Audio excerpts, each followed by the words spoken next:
Hi, this is Don Shaw, and I'm back with episode 28 of Friending the Mirror. And today I have a very special guest who runs an absolutely fabulous nonprofit organization called Positive Exposure. And Positive Exposure, basically the title of this episode is Positive Exposure, Redefining Beauty via Visual Arts. And my guest is the founder of Positive Exposure, Rick Guidotti. Now, as a fashion photographer, Rick was frustrated because he was always told who was beautiful. Rick worked in New York City, Milan, and Paris for a variety of high-profile clients, including Yves Saint Laurent, Revlon, L'Oreal, Elle, Harper's Bazaar, and GQ. Well, that is until a chance encounter with a pale young woman with blue eyes and stark white hair on a Manhattan street began a process of discovery about albinism, about people with genetic differences, and about himself. What he found in textbooks and online were images that were sad and degrading and dehumanizing. Children with differences were seen as a disease or a diagnosis rather than as human beings. So Rick turned his own world upside down. He stopped working in the fashion industry, and in 1998, he created his nonprofit, Positive Exposure. What started as photographs has now grown into a wide variety of programs created to empower people living with difference and to educate the world around them. Rick, I am so delighted to have you as my guest today and to talk about the fabulous work that you do. I'd like to welcome Rick Guidotti. Rick, tell us a little bit about yourself. Hi, Dawn. Thanks for having me. I'm thrilled to be on your program. Well, we talked a little bit earlier, in your introduction, we talked about me being a fashion photographer. But I actually originally started out as an architect. I studied design, and then I went into engineering, and then studied, this was at Drexel and then at Temple University in Philadelphia. And then I decided that all my friends were building these beautiful models in their architectural classes, and they were stunning, incredible, and my models were pretty terrible. They were kind of falling apart and crunched up pieces of paper that I'd have to describe what they actually were.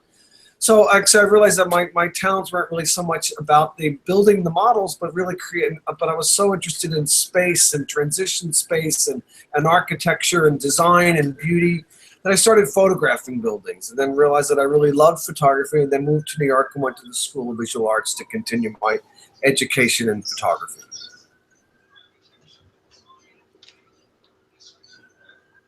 Well, that's fantastic. No, so what I need you to do now is tell me how you made that transition from fashion photography into the work that you do now. Sure. Well, as a fashion photographer, I was just always told who was beautiful. And as an artist, I never saw beauty just on covers of magazines. When I spotted that beautiful girl that you spoke about waiting for the bus at the corner of Park and 20th here in New York City, that really kind of made it clear to me that this beautiful kid had never been included in that beauty standard. And I thought she was so stunning. It would be amazing if she was a model, or because I never met a model that looked like this. When I went to research this genetic condition, albinism, albino was the common term that I knew of, I went to medical textbooks, and then instead of finding photographs of this gorgeous girl and friends of this gorgeous girl with the same condition, I saw horrible medical textbook photographs. You're seeing right now the cover of the photograph of the very first girl that I photographed, Christine, who literally walked into my studio because of the bullying and the teasing her whole life, did not have a lot of self-esteem. But I was just holding up a mirror and showing her this beautiful photo, this gorgeous girl, this gorgeous face.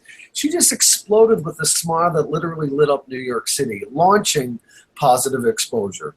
She created right then and there the philosophy that drives our organization, which is, she needed to change the way that she saw herself.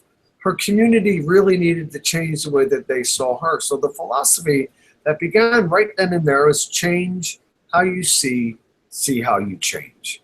With those first photographs of kids with albinism, and realizing that was just incredible working with this incredible new face of beauty that was never allowed in the beauty standard, I started working with many other genetic conditions as well. After receiving an award for the Life magazine piece that those first images were represented in, and there was a cover story in Life, and so, but the award came from an organization called the Genetic Alliance. And the Genetic Alliance is a coalition of all the genetic support groups. And they immediately recognized the beauty of these photographs, but they also recognized that there was a universal message here. It wasn't just about photographing the beauty of human diversity in albinism, but all differences. So they invited me to start working with some of their other friends and some of the other organizations that they collaborate with, such as the Chromosome 18 Registry and the Marfan Foundation and the Down Syndrome Foundation, and really helping all of our individuals and society see beauty other than what's presented to us on covers of magazines. And that's kind of how it started. There wasn't, and you mentioned earlier in the question, making the transition from a fashion photographer to now working with individuals living with differences. It's never really been about the fashion photography for me. It's always been about the aesthetic and beauty. And it still is about the aesthetic and beauty. Nothing has ever changed for me. I'm the exact same artist as I've always been. So nothing major transitioned or changed. It's always been about beauty. So basically, you started working with some of these organizations, and that's how you found your subjects to photograph. And you started, looking for it. Now, so what you did basically is when you took a picture of this lovely young woman, you made those available in a gallery or a display, and that's how you brought attention to it? No, the first images were in a cover story in Life magazine. Oh, okay. In 1998, it was a 5-page spread called Redefining Beauty. And then it received a lot of attention globally, and a lot of this albinism support groups. I started getting calls from people from the UK and people from Australia and New Zealand and Africa saying, we have albinism, we'd like to start a support group. Can you come and photograph us? Can you come and help us start a group? Can you come and help us kind of create and raise awareness about albinism in our own community? So as I was doing my fashion work and traveling globally, living in Europe, I also then would also help work within the community, extend an invitation to that community. That saying I was coming to do a shoot in London, and I would find people that were in the UK in the Albinism Fellowship and work with that community there, and started doing that worldwide. We started the first Albinism Society in New Zealand, helped restart or kickstart the Albinism Society in Australia, and also in Malaysia and in Russia, et cetera, et cetera. So we created these great groups of kids with albinism and adults with albinism in communities as I was working in those communities as a fashion photographer. But what did change, though, was that after getting the award from the Genetic Alliance, then all the other genetic support groups started hearing about what we were doing and what I was doing and what we were doing with these photographs. And then so I was getting invited to come to these other conferences. And what I realized at that point, what was lacking in all these conferences and all the websites, because if you Google a certain genetic condition, those horrible photographs pop up of kids in their underwear up against walls in doctors' offices with those black bars, representing these genetic conditions as diseases. They were not presented as people. There wasn't any humanity presented in those images. So what I would do is I would be invited to come to a genetic support group family conference. They're always in the summer months. I go to as many as I possibly can.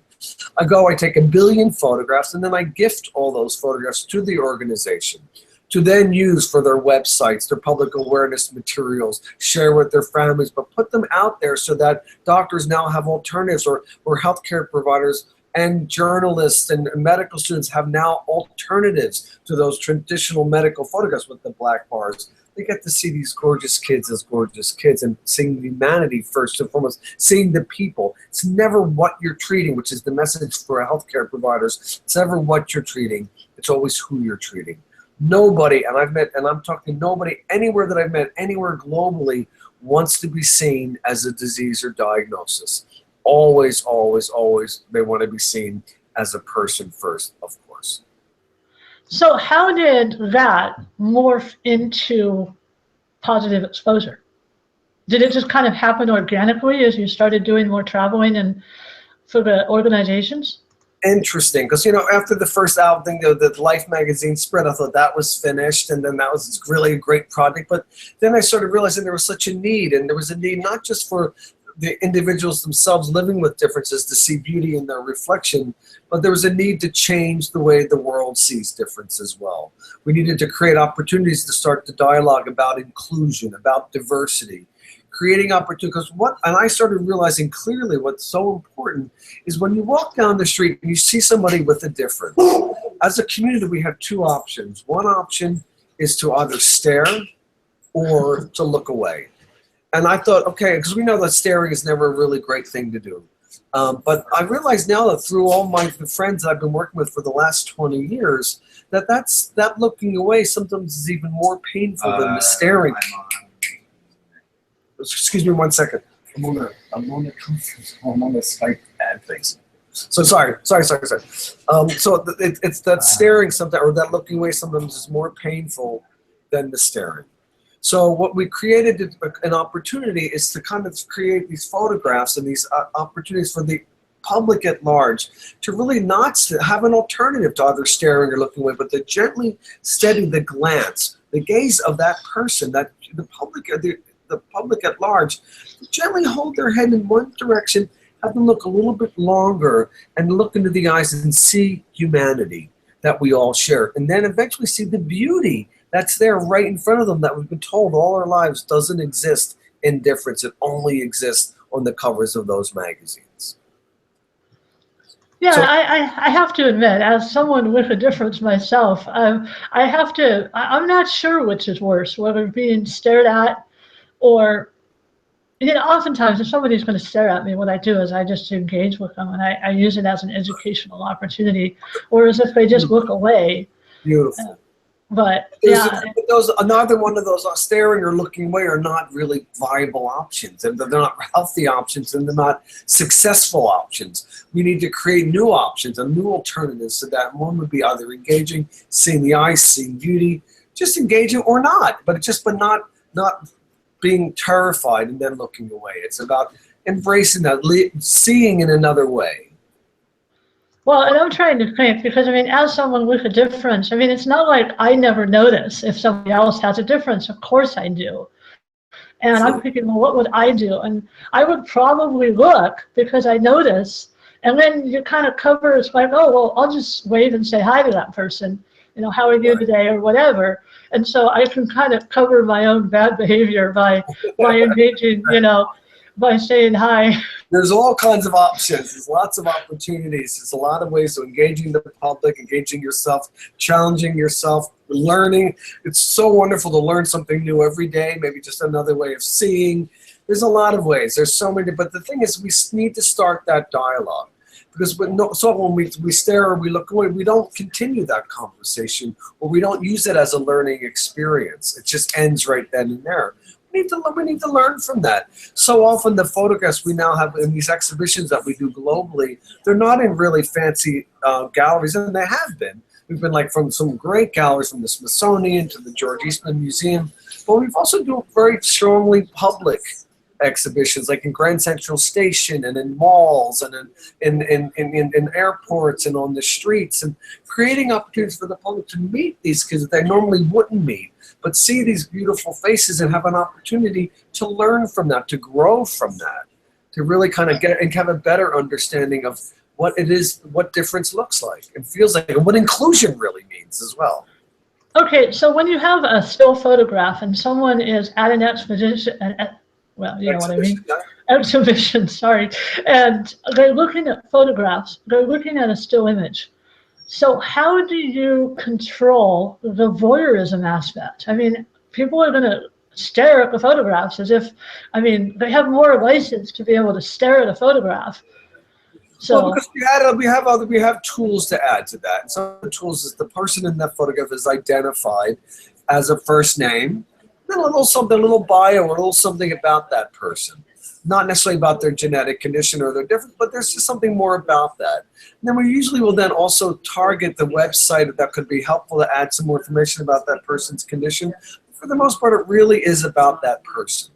But most of the exciting thing is that all of our photographs are created in the same way. They're face-mounted images are against glass.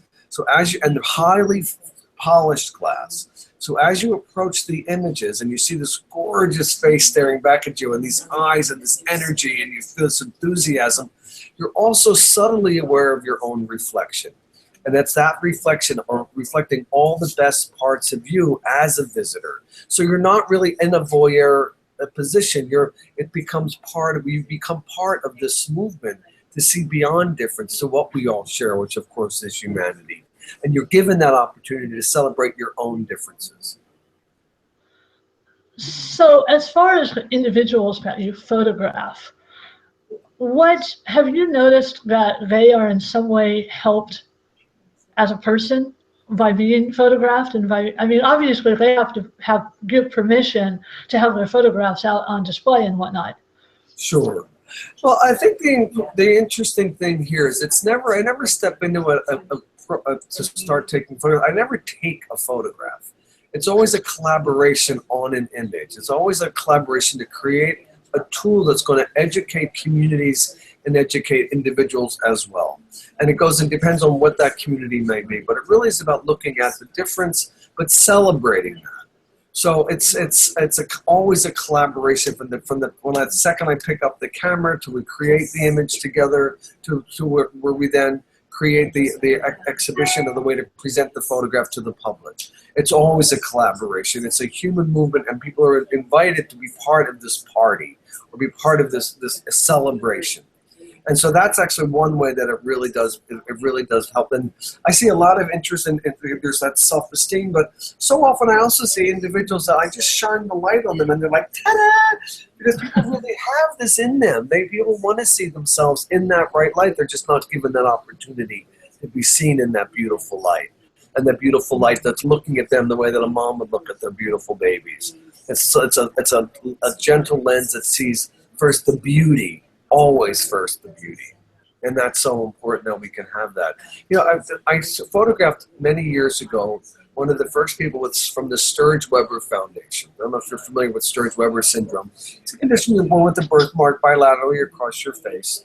You can have it internally, so there's a seizure disorder that's associated with it, and also glaucoma that's associated with it. The very first girl that I was photographed, her name was Kaylin. And Kaylin was amazing. She walked in here, she was 14 years old. She walked in, she was so excited to be photographed. She was bouncing off the walls in the studio. We took 1 billion photographs. It was so much fun. At the end of the shoot, I was just so impressed with this gorgeous kid. At the end of the shoot, her mom called me up. She said, you know, Kaylin never talks to me about school. Because she knows that if I hear kids are teasing her, I'm going to come in screaming and yelling, and that just makes things worse for her. So she says nothing to her mom, but she said, on her way home from your studio, Kaylin said to me, Mom, they tell me I'm ugly every single day. They tell me I'm a freak and I'm a monster, and I believe them until today. And then she mobilized, and she got me to go to her school and present positive exposure to 400 students, and she was on stage with me screaming, what is normal? So she created a formula that everything that we do at Positive Exposure has to satisfy. And that formula is self-acceptance equals self-esteem equals self-advocacy. So all of our programs are to place those tools in the hands of our ambassadors, their families, their friends, their community, and their public, and in the public arena to create opportunities to embrace difference. So, couple of things. First of all, actually, I have done a webinar. I have a webcast with Kaylin. Oh, wonderful. Oh, great, yeah. Great. Awesome. Secondly, I have, if anybody who's watching live has any questions, or even if you're watching the broadcast afterwards and you have questions, feel free to type them in. I believe that if it's after the broadcast, I'll still get them. They'll just go to my email, and I'll make sure that they get answered. I'll get them to the right place. But by all means, if you have a question for Rick, just type it in. I'm going to just grab a book real fast because I have a photograph of Kaylin to show you. Hang on 1 second. Okay, meanwhile, I'll just, okay, he's back, so. So you can go ahead and take out. Go ahead. All right, well, there's Rick looking for a book. And this is the beauty of live broadcast, right? This is our new book, Change How You See How You Change. And here's beautiful Kaylin. Yeah. Is she gorgeous? I love her. She's so great. That's so funny. I can't remember which episode number that is, but it's if you go to my website, facinguptoit.com. I'll definitely check it out. I love her so much. I'm such a big fan of Caitlin's. And I'm also talking to anybody else who might be watching this too. If you go to my website, facinguptoit.com, and go to the webinar tab, there's a list of all the webcasts that I've done, all the guests I've had, and just click on the watch the replay, and that'll take you to the replay, and you can watch. Like I say, this is episode 28. So that's just a little housekeeping thing. And also, so basically, what do you feel? I know we've talked about this a little bit, but the impact of positive exposure, do you feel like you're making a difference? And if so, how do you feel that difference? Where is it coming from? I believe firmly that I believe it is making a difference. And I'm sure that's making it a huge difference, because we're actually creating opportunities for the public not to see a disease or diagnosis, going into medical schools, helping healthcare providers and healthcare providers in training, not, understanding that it's never what you're treating, it's always who you're treating. Really seeing beyond that disease or beyond that diagnosis to the humanity that we all share. Creating up public exhibitions and opportunities for people to have a platform and dialogue to start to speak about difference. The only way we're going to be comfortable with diversity is if we talk about it and we're comfortable discussing it. But we can't just discuss it on those special days a year. It has to be every day. It has to be every day, from the moment a kid starts in the school environment to the moment that same individual actually retires from the workforce. So I have a question. This is kind of, is there somebody in the background who's talking? Yeah. Hey guys, we can hear you. Sorry, can you? There is. Sorry, you can hear that. Sorry. Okay. Yeah. It's our office. Yeah. It's an open plan. Sorry. No, that's fine. We hear you more because you're in front of the computer, but it's kind of a background noise. Sure. And it's a little bit easier on the audience if they don't have to try to filter that out. Okay, we're good, right, guys? Yeah. Team's good. Oh, good. Okay. Hopefully another half hour and we'll be done. So for you personally, Rick, what is the most rewarding part of this, of doing positive exposure? It's actually it's everything. It's all incredible to be involved in this and be part of this whole journey in this human movement of seeing beauty in difference and celebrating diversity and human diversity.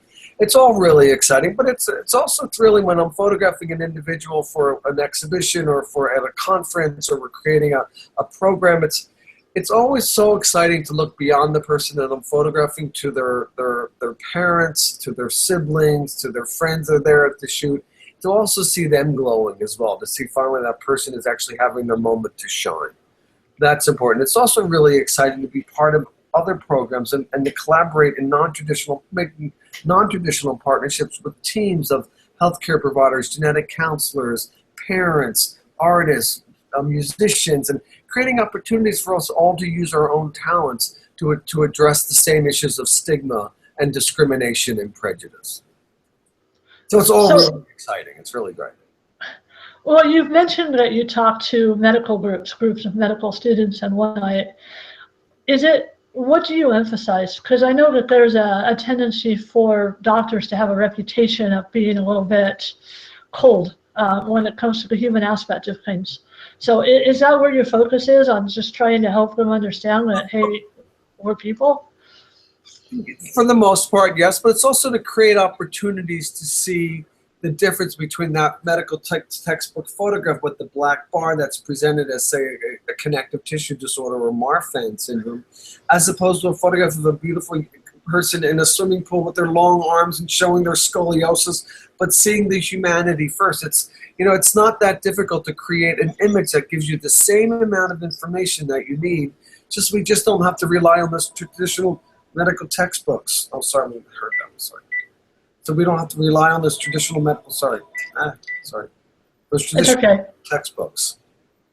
And that's the traditional medical textbook photographs. Sorry, so that and it's easy to replace those and offer an alternative to those. So when I go to a medical school, I'll show those old photographs and the scary photographs, and then I'll show the photograph of Billy in the swimming pool, or show the photograph of Kaylin at the studio, or a photograph of Kiara in New Zealand when she's dancing, and just seeing the humanity there. So it's really creating and also an opportunity to tell healthcare providers in training and to let them know that, we know there's a lot of science in medicine and a lot of science in medical training, but there's a lot of art and passion there as well, and it should not be ignored. It should be embraced. So I know that Positive Exposure worked with the producers of a film called On Beauty. Now, did you guys actually produce it, or did you just work with the producers to get it done? No, the original director is a woman by the name, the director is a woman by the name of Joanna Rudnick. Joanna works with Cartempan Films. Now, several years ago, Cartempan Films came out with a documentary called Hoop Dreams, which was a very famous documentary on inner-city basketball teams in Chicago. It was very widely well-received and critically acclaimed documentary. Joanna also, with them, created a documentary called In the Family. And In the Family is a documentary about the BRCA gene, or the BRCA1 gene, that puts the person carrying this gene at an elevated risk of ovarian and breast cancer. Joanna herself is a carrier of this BRCA1 gene, and she did a documentary on her own decisions to kind of take certain safeguards and precautions to keep herself cancer-free, but also traveled and worked with a lot of other families and interviewed these other families about their own decision-making, about having other children or having a really aggressive a treatment, which would be like a reconstructive breast surgery and a hysterectomy at a very young age to prevent any kind of a cancer, aggressive cancer from forming. And it's their story, and it was also critically acclaimed. And Joanna, when this film came out, she was presenting it at a genetics conference at the Genetic Alliance, which is a coalition of all the genetic support group conferences in Washington, D.C. She's presenting this there, and she's premiering her film there, In the Family. And I happened to have an exhibition that was up and in the middle of the conference center, and she was walking through the exhibition to get to the movie theater at this conference center and convention center, and she grabbed me, and she said, "Even I have an invisible disease. My disease is the BRCA1.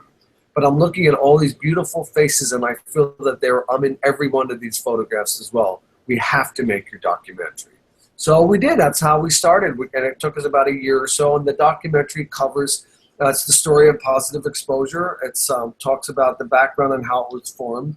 And then it follows these two amazing women and their journey to self-discovery and self-acceptance, and then self-esteem, and then self-advocacy. It follows my beautiful friend Jane Maithera from Africa, who has albinism. She's from Kenya.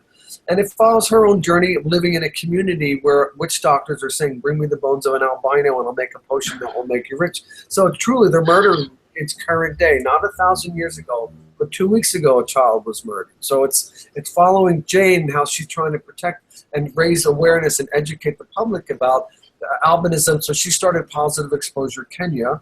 And she won the Nelson Mandela Young African Leadership Award, and just spent a 6-week fellowship at Berkeley, and she brought the film to the White House.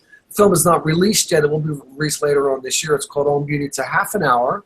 So we're creating it to kind of have a curriculum associated with it so that we can take it into schools. We fought hard to make it a half an hour, not an hour long. So it really is a program that will really work in the school environment. The other superstar of the film is a great friend, Sarah, who has Sturge Weber, like Kayla, birthmark on her face, who was homeschooled because the bullying and the teasing was so great. And she developed a technique as a child so she doesn't have to see people staring at her birthmark. She looks down.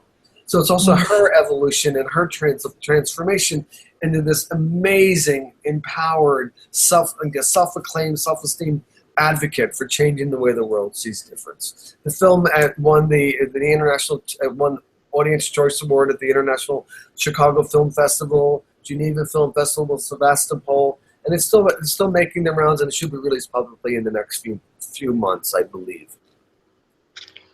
Now, is it going to be available online, or is it going to be something that people are going to have to pay for, or how's the release? I'm not really sure how the film industry works. It's not I didn't make the film. It's about positive exposure. I believe that it will be, since we created a curriculum around the film, and it's a very important film for teenagers and young adults to really hear the message of this, that I believe it will be made available globally. And it'll be there'll be an easy accessibility to it for sure. I'm just not exactly sure how that process works, but I am almost 99% sure that it will be available very soon. Yeah, great. Yeah, because I've kind of been watching out for it because I heard about it a while ago, and I'm excited to see it, certainly. Right. So do you, now obviously, I mean, the subjects of the film on video were both adults, because that was actually a question that I was going to ask. Do you primarily work with young people, or do you work with adults as well? No, always we're non-discriminatory. Everyone's welcome. So there's depending, like if I'm presenting to a group of pediatric doctors, a pediatrician, sorry, then of course it'll be catered to the pediatric community. But if I'm working with other adults in the adult healthcare environment, then it's adults. So it's across the board. We work with all friends and families, and so we're non-discriminatory on age. So we work with kids from 1 month old to 95 years old. So very loose. Everyone's so. Yeah, I just wanted to put up the positive exposure graphic with the website. It's positiveexposure.org, and I'm sure that information about On Beauty will be on the website. You can also sign up for their newsletter, and I'm sure that they'll be very, very happy to tell people how to view this film when it does get released. Beautiful, and the website's there as well. And not the website, the trailer to On Beauty is up on our site as well. Great. Now, how can people, like, with or without differences, I mean, like somebody like me, for example, I mean, how can I get involved versus people that maybe are just interested in helping out? What are ways that people can get involved with positive exposure? There are so many ways. It's about spreading the message. It's about using following the message of positive exposure, which is to use your own talents to challenge stigma and celebrate difference. Bring positive exposure to your local community. We have so many programs, from the Frame, which is Faces Redefining the Art of Medical Education, which are really short films presenting all the basic hallmarks of a certain genetic condition, but as presented by someone living with the condition or their family members themselves. Creating opportunities there for med students because they're very brief films. Bringing a photographic exhibition to your community. We have another program called the Pearls Project, which is a web-based platform where so many of our ambassadors are blogging about their lives. They'll talk a little bit about their genetic, physical, developmental, behavioral, or intellectual difference. But for the most part, they're really just talking about life. They're talking about best friends and movies and music videos and school. And then we share and network these blogs with other communities, whether it be other communities of the same age, peer groups, or with healthcare providers in training, or parents, or students, and really creating an opportunity on this platform to really see and understand and really hear about life from the unique perspective of these ambassadors. There's an app that we're kind of in development right now, but if you were to text the word Pearls, Pearls, Pearls, to the telephone number 56512, you'll have access to 20 of our incredible ambassadors and their blog platforms, really hearing about life and seeing what the Pearls program is about. So we're working with so many communities, so many great friends around the globe that are using all the materials from positive exposure to either bring us in themselves or to use that as to kickstart a conversation in their own community, but to somehow, in some way, join this human movement to seeing beyond diagnosis to what we all share, to seeing the humanity and the beauty in that humanity. It's just, when I heard about positive exposure, it was very exciting to me that somebody was out there doing this kind of stuff. I've got these webcasts, but it's limited right now, but again, it's out there. It's on YouTube. All of these broadcasts are on YouTube, and I'm hoping that they'll be discovered. But that's just it. I've always believed that awareness is the biggest key. That the more that we who have physical differences get out there in front of people, the more that we allow ourselves to be photographed, allow ourselves to be in not just documentaries, but in films. And just, I mean, people are going to have to get used to looking at different faces. And that's just, and the more they do, the better, the easier it's going to be for them. I agree. Absolutely, 100%. I agree with you. And so, I mean, and being a visual arts person myself, so you had mentioned earlier that you were involved with different artists. I mean, you've talked about some of the programs that you take in schools, but aside from photography and from the community programs you mentioned how do other artists get involved, like musicians or art or whatever? Sure, it's not so much about getting involved specifically. It's about, the idea with all these presentations on our website and all the different videos that are available there and through our Frame project and Pearls and all the news reels and newspaper articles that we have on and this blog, for sure, it's all right there, and it's about to inspire an artist, to kind of kickstart and inspire an artist to use their talents. And it doesn't have to be an artist. It could be a doctor. It could be a journalist. It could be a dancer. It could be a soccer mom. It's about inspiring individuals to use their talents, to use their creativity to change the way their public sees difference. So I'm showing the website right now, just so that people can get an idea of what it looks like. That's Billy right there. Yeah, the different options that you have. There's the About, which has a whole series of videos and background on positive exposure. The Gallery, which will feature so many different genetic support groups and genetic conditions. The book that we've just published has over 50 genetic conditions. Has a little bit, and each photograph is identified by the person. Of course, it's always a person-first philosophy. There's then a little bio about that person, then a direct link to their website that you can learn more information about that specific genetic condition. The Work With Us link, of course, on the website gives you an opportunity to get our newsletter, send us a direct message, give us some comments, add a response or a reaction to our guest book, etc. Of course, the Pearls product is right there, and I gave you the 56512 number to text the word Pearls to, which will help you give you a chance. The Pearls product itself is password protected because we create a very safe environment for all of our bloggers and all of our ambassadors, so it's password protected. But we can give you some options and we'll give you some an email will give you access to our Pearls project. And then, of course, there's the Frame project, which is a series of different genetic conditions, but as presented by people living with the condition themselves. They're short, brief films. Yeah, I think I watched one of them. There was one on Mobius, and then I think there's one on...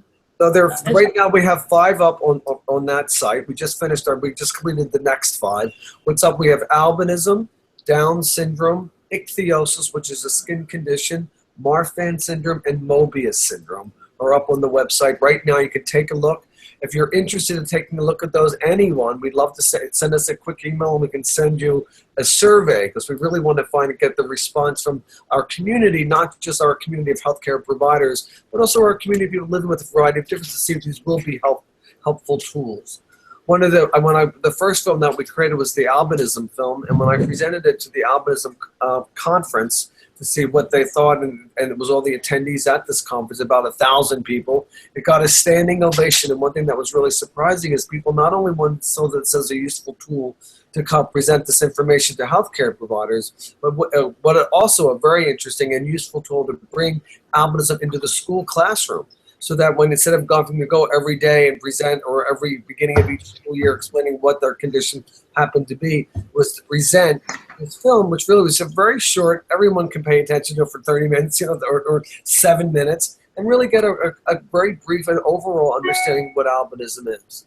And then the other conditions, Marfan syndrome and Mobius. I was actually at the Mobius syndrome conference this summer, and took 1 million more photographs. So we keep all the frame pieces. There's a photographic gallery with each one of those, so you can, with each frame piece, so you really kind of get to see the diversity and the heterogeneity, or the diversity within that singular diagnosis.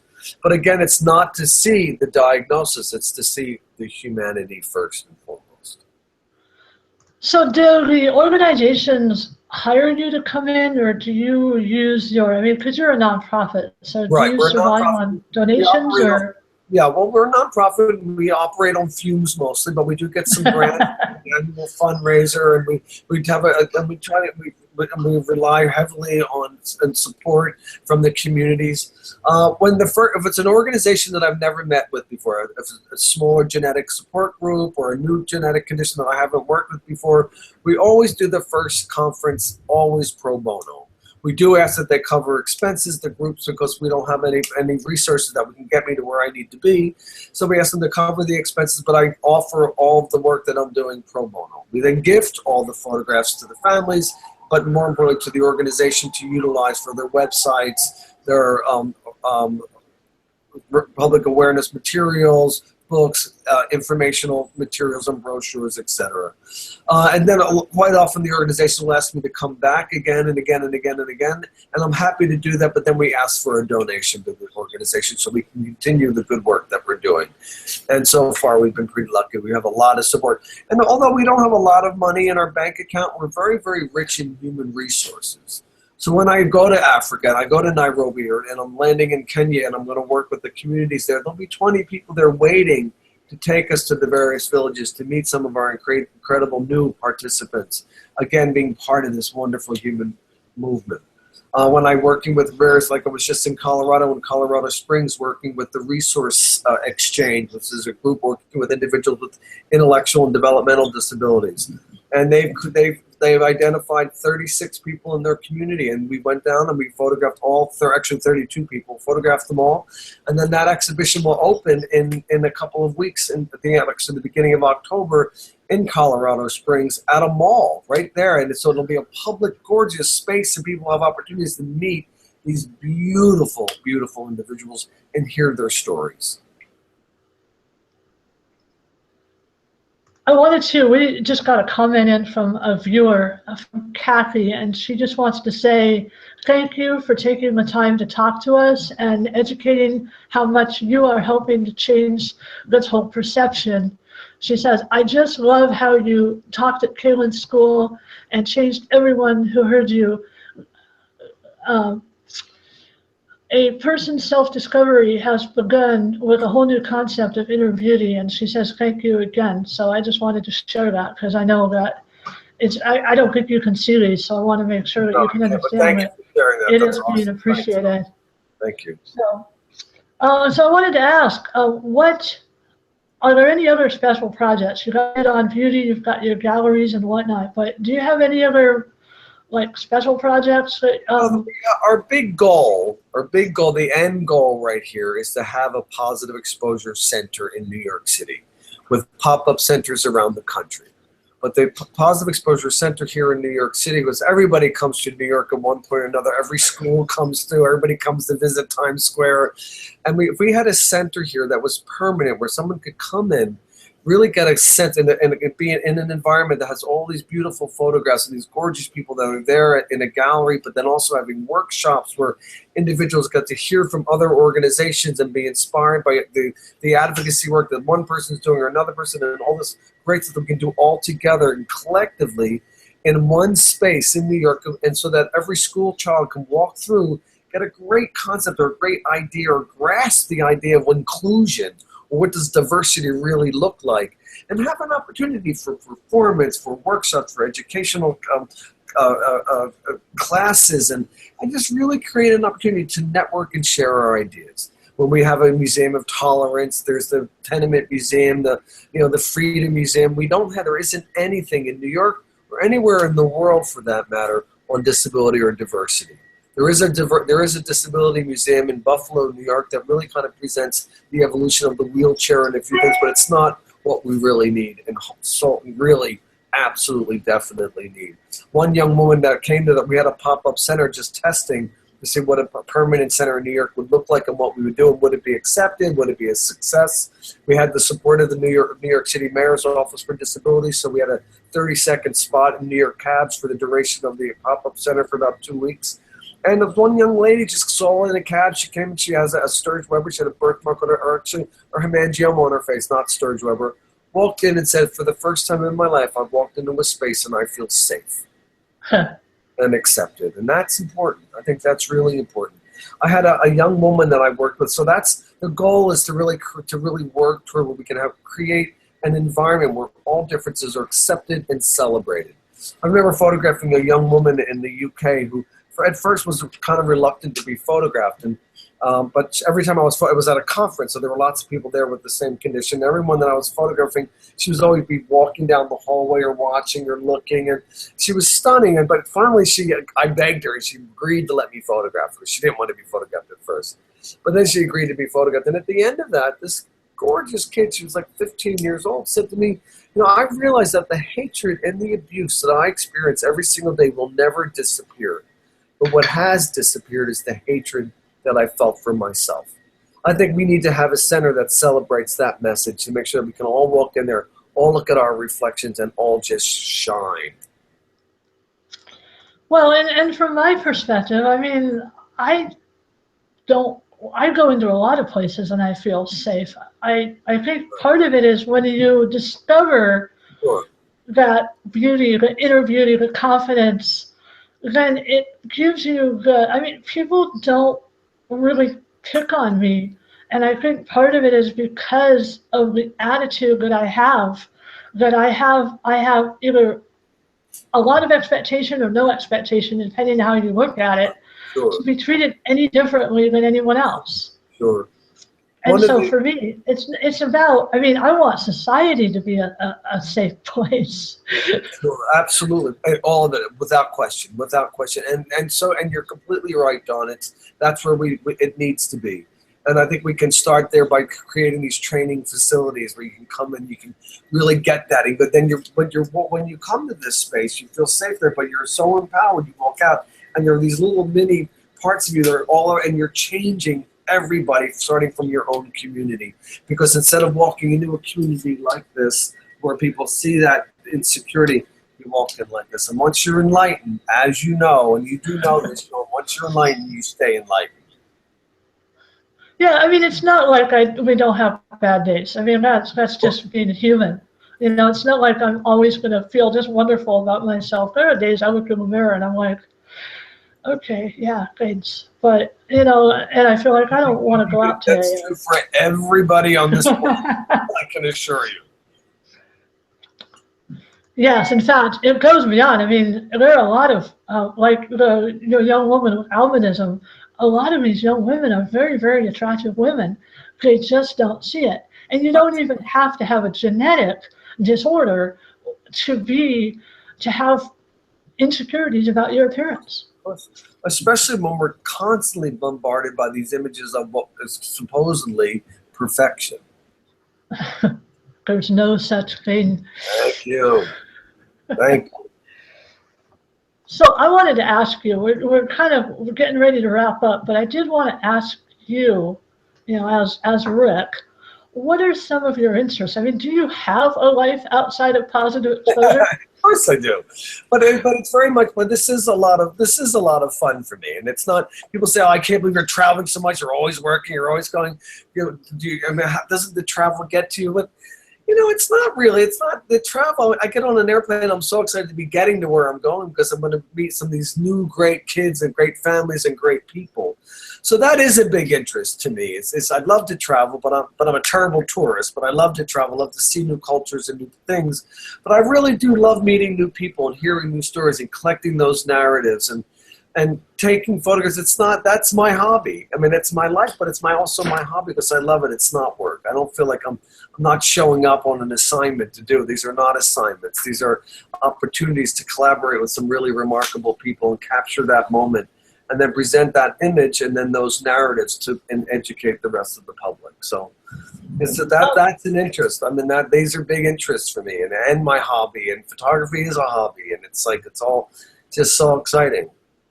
So when you travel, I mean, this is what I do. I mean, sometimes I travel like to see a particular rock band, and I always combine it with other stuff in the area. It's like, Sure. oh, there's really good sightseeing over here, or whatever. So is that kind of what you do? You just do you take time for yourself? Time doesn't really allow for that sometimes. Sometimes I'm 1 or 2 days in one place, 1 or 2 days in another place, and sometimes if it's during conference season, family conference season, I don't even see outside. I've been to Disney World 1,000 times at various families conferences. I've never met Mickey Mouse. I've never been out to Disney, because we're in there and I'm there working and photographing and making these great new relationships and forming these, again, non-traditional partnerships with all these great peeps. So it changes, but I try to do that, but I don't really have that much time or the luxury. I'm usually running back to the airport to go to the next conference or the next event. But when I can, I do, and like when I can, I do, for sure. I'm not, as I said earlier, though, I'm a terrible tourist, and I don't like to see the sights, but I do love to accidentally happen upon certain things that are there, and they happen to be there. Like when I was in Cambodia, and accidentally was photographing this fabulous family and down in Siem Reap, and looked through the bushes, and there was the spire, and it was Angkor Wat, one of the 8 wonders of the world. It was right behind their house, and there it was, and that was it. I felt like I discovered it myself. It was these things are really exciting, and being in the streets of Paris or wherever one happens to be, you pull in and you just absorb that culture, and it's really exciting. Going to Africa as often as I do, it's kind of really amazing to be there and to taste the food and to feel the love and the humanity and the friendship and the sharing and the generosity of the individuals that I've worked with in Tanzania or Kenya or in Mali or in Cameroon, or it's just that it's all there, and it's all different, and it's just stunning, and that for me is so rich and so beautiful. Yeah, so for you, it's just about being aware, because I can imagine that you could end up so focused on what you're doing that you might not have even seen that wonder of the world right behind where these people were living. Sure. So you have to open your eyes and look beyond what you're doing. Well, that one beautiful girl waiting for the bus in New York City taught me so much that day. She taught me, because my biggest fear is I wonder how often I walked by that girl before I was ready to see her. So the idea is to keep your mind open, to look around, to be ready for that big, most beautiful moment where you see something that just strikes you and just makes, and you can hear the singing and you can smell the flowers, and it's just this incredible, incredible vision. So just to be ready for that is great. But actually, walking by her and not seeing her, in some respects, means that you were in the mindset of not really noticing that somebody was standing there who was different. It would be one thing if you walked by, looked at her, and looked away. Right. And that's true. Precisely. Although, but the thing is, I didn't see her beauty. It wasn't so much her difference that I saw, because there wasn't the difference. Because that what I would have seen, it would, I know when I was a kid, we both somebody that was different. If I stared, I got yelled at, so you look away. It wasn't her difference that I saw. It was her beauty that I saw, and that's important. Yeah, so basically what you're saying is you just, for some reason, that particular day, you saw an aspect of her that you just never jumped out at you, whereas in the past it never had. That's completely true. Okay, so I'm going to go ahead. I mean, I have one more question, but I just wanted to know, is there anything that you wanted to bring up, anything you haven't talked about, that any thoughts? No, I think we hit everything. I think we hit a lot of the main parts of positive exposure on our website, and the documentary and the frame project and pearls and the galleries, and I would encourage you and also your audience as well, if there are any ideas that you might like to share, or some ideas in your own community. Think positive research could be a successful program or partnership or a way to bring it to your community, or you have some ideas of how you could bring it to your community. We're always open to discussion on this. So we'd really love to make sure that people do have the feeling that they can reach out whether it be to you and then you can relay that, or just directly to Positive Exposure.